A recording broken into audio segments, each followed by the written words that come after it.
How to scan QR code on TikTok. Hi everyone, I'm here to assist you today. Without any delay, let's jump right in. First, open TikTok on your device. Then click on your profile at the bottom right corner of your screen. And then click on three lines at the top right corner of your screen, which will open these options. Click on My QR code, which is the third option. After that, you'll find your QR code.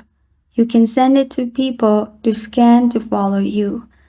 If you want to scan, click on top right and you'll find scan option. You can also click on gallery at the bottom right and scan picture from here as well in this way. And this is how to scan TikTok QR code.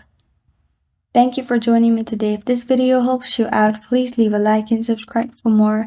A question or want to suggest a topic, comment below. Thank you for watching.